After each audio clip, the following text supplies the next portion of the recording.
right, there he is. All right, wow, Chuck, it's been a week, man. We've been really going through. You've been working hard down in the resort.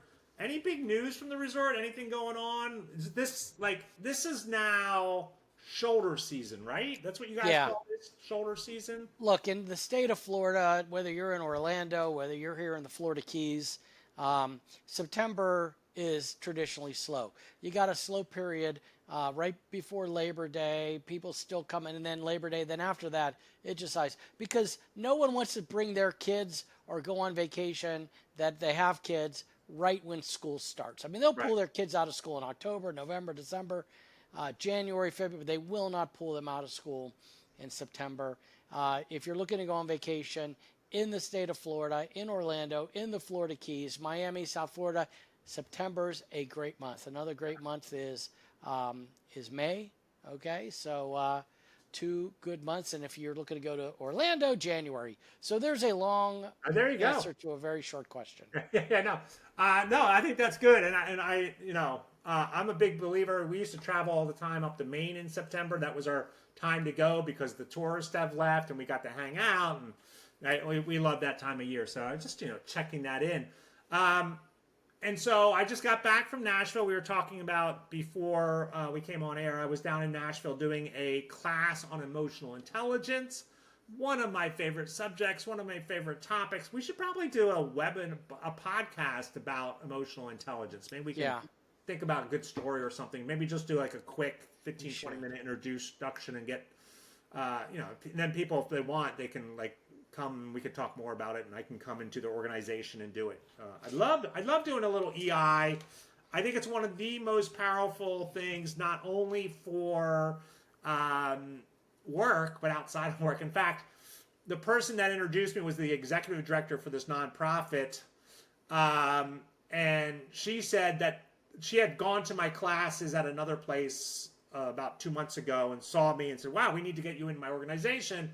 And so she was giving the introduction. She goes, "Not only did I find this helpful in the workplace, but I also found it helpful with my family as well." And so that's why I love it, because it can have such an impact. John, I'm sure as an HR director, I could find a couple of examples of emotional intelligence where folks did not have it Yeah, and yeah. had the situation, had they had it, the employee relations situation and everything else would have gone differently. You probably in the last 2 weeks, right? Yeah, there you go. So, John, why are we here today? All right, today is our Q&A session where we bring questions in from our listeners, from our workshops, and from our Facebook group, the HR Community of One. So if you haven't joined, please join. We're almost up to 4,000, hoping to break that big 4,000 number anytime soon. And it's a great community. We love the conversations, discussions people have on there. Lots of great information on there. And so, are you ready, Chuck? I got some questions for you. I am ready. Let's Okay. hear what you got. So this individual, this one's we may not have a long conversation about it, but I think it's an important reminder. So this person's company is near a state line. So we have a lot of employees from Michigan. So they're in Ohio. A lot of employees from Michigan. And the question is, are most or all applicable laws based on where the company is located or where they are residents, where they are permanent residents? Yeah, I'm surprised we keep getting this question over and over again, because, obviously 4 years ago when COVID happened and people were working from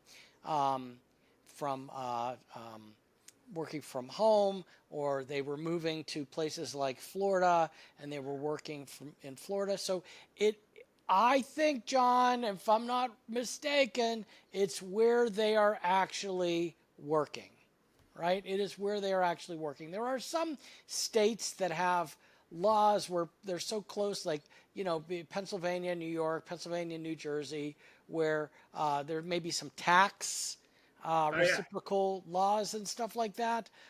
But for the most part, when it comes to employment laws, local state laws, it's where the employee is working. Even if that working is in their residence. right? Yes. They're working from home, yeah, right. And so just knowing that, and that's I explained to this individual, and we had that conversation with them. And I think it's important and kind of good reminder. I think it might be slightly different if it's a temporary location, right? So if they're like, hey, I'm on vacation in Florida for a week, that's different. Mm-hmm. But the other thing is that tax implication, I think, is also important that you brought up. We had, when I worked at a big company in Pennsylvania, we would send people to New York City. And I think it's still the same way. If you work in New York City, even if it's only a day, you have to pay taxes on those earnings. You know, I've heard that before. Right? And I think Yeah. California has something similar as well. I don't know the exact details, so I can't talk to that on a professional basis. But, and so just kind of paying attention to that. It's, it's hard to think through all that, but you need to be paying attention to it and just make sure that you're doing that right. Okay. This is okay. Question number 2. All right, so I like this question. We have a 401 consultant, coming out next week to discuss any changes. In the past, the company has invited specific employees who they believe would benefit from that information. We have less than 50% enrolled in any benefits and fewer in 401k. As we are a manufacturer and we can't, since we're a manufacturer and we can't have everyone leave their work for an all-company briefing, can this classified as discrimination by only inviting those who we believe would benefit from this information? Well, that all depends. It depends who those people are. If it's all the white office workers as opposed to the black laborers or Hispanic laborers, yes, if there's a delineation like that.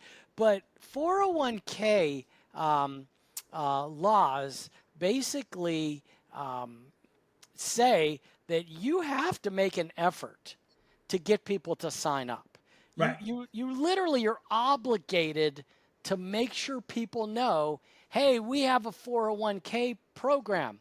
Hey, this is how you sign up. Hey, here's information on what you do. Now, if you decide to do like financial planning workshops and such, that's just kind of extra for you. But you should figure out a way that if you can't invite the floor people up to a financial planning workshop, that there's a way for them to contact the financial planners, which is normally included in many 401k plans, okay? Right. But you overall, yes, you have an obligation to make everyone aware of the opportunity and benefits of the 401k.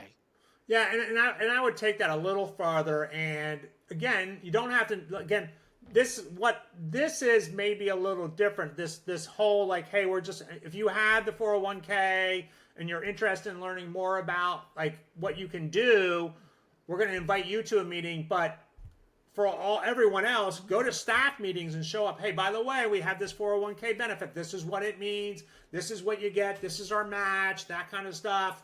Right? And you have access to this broker, this financial person that can talk you through some of the options if you need to. And so it doesn't have to be this formal presentation from the 401k consultant. That's great. But just having the HR person or the person that manages benefits go to all the staff meetings or go to the shift starts, right? And just show up. Hey, I want to talk about 401k really quick. 5 minutes, let them know, here's more information. We'll, put it in your locker. We'll send you an email, whatever. You can have a phone conversation with this person on this day, on that day, that sort of thing. But obligated to let people know. So there we go. Yeah, so I mean, overall, not necessarily discriminatory depending on the people, right? And so, again, if they are a protected class and you're separated by protected class, like Chuck says, then that could be a major problem. But if not, like you're like, hey, we're going to give it to all these people enrolled, but we're going to invite them because they've enrolled, right? And so kind of going through that. Okay, so this is an interesting. Oh, these are great questions. I'm glad I brought them. Yeah. All right. Another question this person has. This is a different person, I think. With hiring, a lot can feel subjective with how a candidate is deemed to fit the company culture or how personal they come across in an interview? How can you protect against discrimination allegations when hiring choices that have subjectivity? I mean, so you're saying that, hey, this person is really friendly, but they don't meet the minimum qualifications of the job. This person meets the minimum qualifications for the job. They're not very friendly. And now I don't want to hire the person that meets the minimum qualifications. I want to hire the person that's friendly. I guess it would be all in the job posting, using the term preferred rather than required on certain things. So you have some flexibility there. Because no one's going to come back and say, you didn't hire me because I was not friendly. They're going to come back and say, you didn't hire me and you hired someone else. I was pregnant, or you didn't hire me because I was black. You didn't hire me because I wasn't a citizen of the United States. You didn't hire me because I had a different religion than you. Yeah, and you, depending on the job and the industry, I mean, you definitely I hire people in the hospitality industry, right? Hospitality, food and beverage, retail, theme parks, basically a personable type of thing. So we hire friendly people. And so if you can make a case for that, and you could say, look, both these people had equal qualifications. This person was a better fit because they were friendlier, then yes, you can go from there. You just have to make sure that your job postings don't say this is required, and then you just throw those off to the side. You basically open yourself up to liability.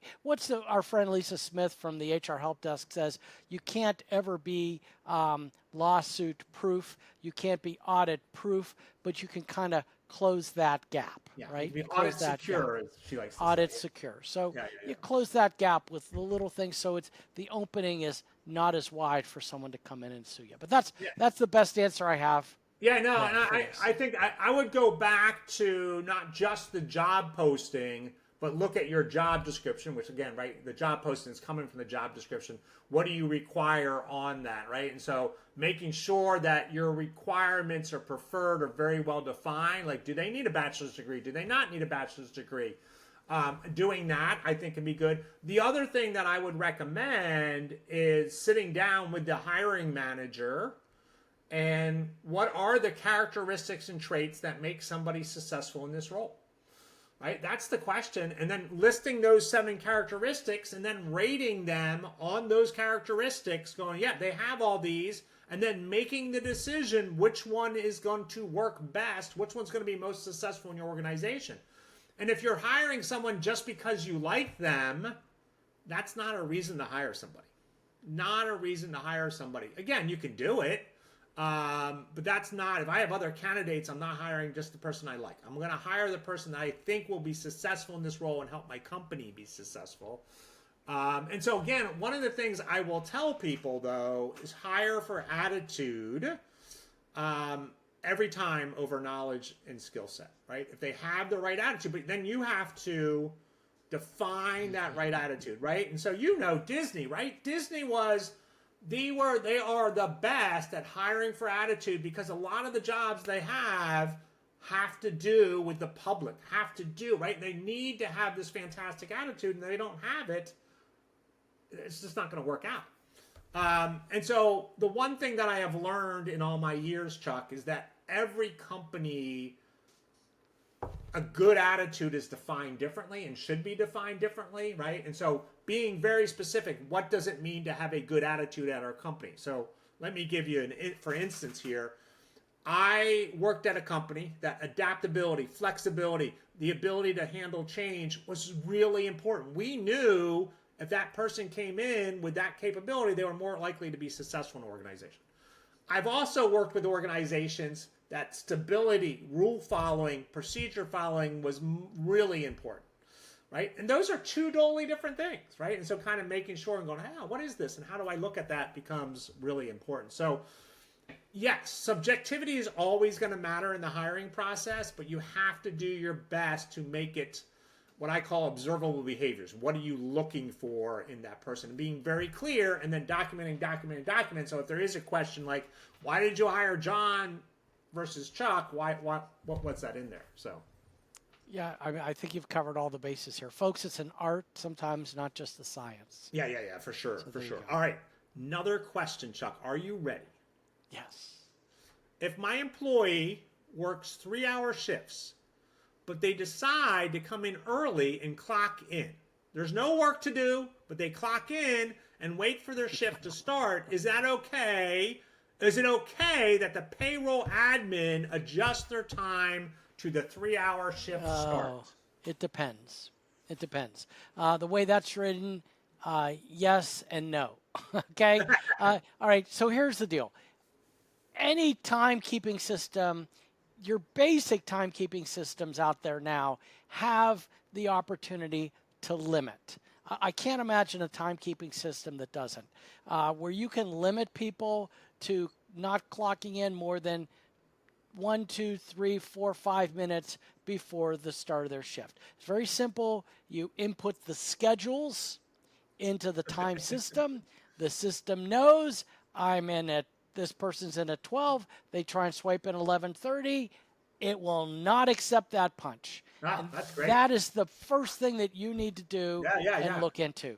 The second thing is you can do, I would have every employee sign a little memo saying, I understand that I cannot clock in more than 1 minute before the start of my shift, or something along those lines. But if the payroll admin just willy-nilly decides to look down the list and put everyone to 3 hours, tick, tick, tick, tick, tick, tick, tick, that's wrong too.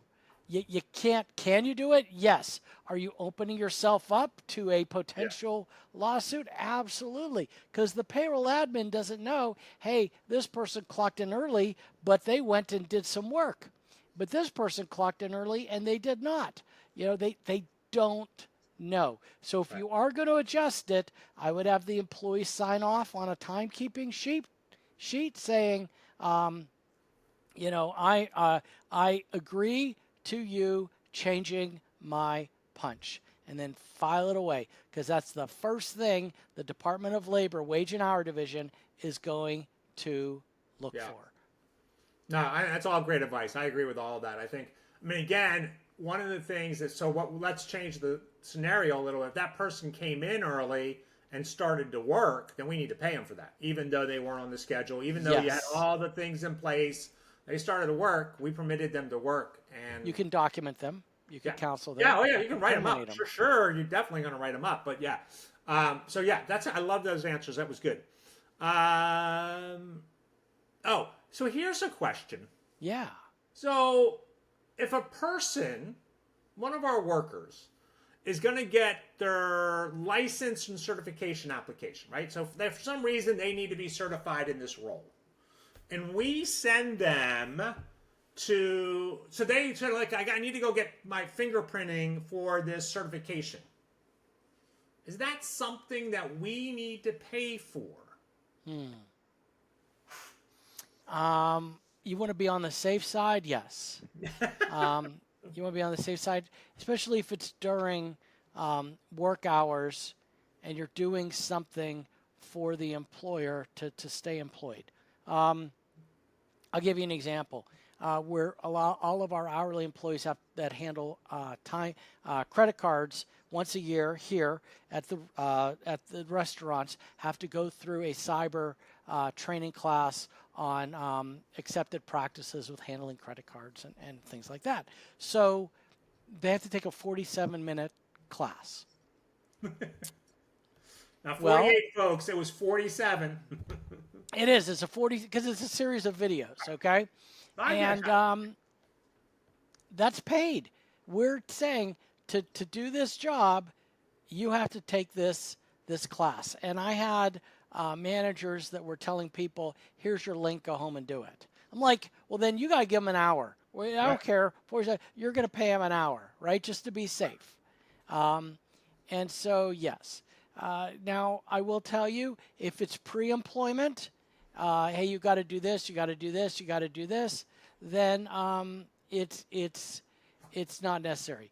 There have been times people are already hired, and I would say, hey, listen, you got to bring your documents. You got to do this. You know, I'm not paying them to go to the Social Security office to get their Social Security card. They're already employed, right?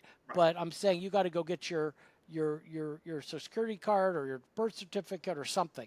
So that's on them. Those things I'm not paying. Yeah. But if it's, let's say, hey, you are now going to be in charge of the vault, and as part of the vault, we're going to do this enhanced background check on you, and it's fingerprinting, and you need to go down to the police station and get fingerprint, I'm probably going to pay you. Yeah. So Yeah, there I mean, you go. I think what you said at first is what I think the way I answered it. I basically like, yeah, you're going to pay them. You should pay them, right? Whether you need to legally or not, that's probably different. But I love all the suggestions that you kind of put in there and all those examples, because I think that made it much clearer for me to be like, all right, what are they doing? How are we going to do that? Wow, those are great. And I love having you here on the podcast. I always feel more informed. Well, At thank the end you. of these podcasts. I don't know where my bringing the answers come knowledge. from. You bring the knowledge and you bring the life experience to get that right. All right, something. ladies and gentlemen, you have been listening to the Q&A edition of the HR Stories podcast, where there is a lesson in every answer.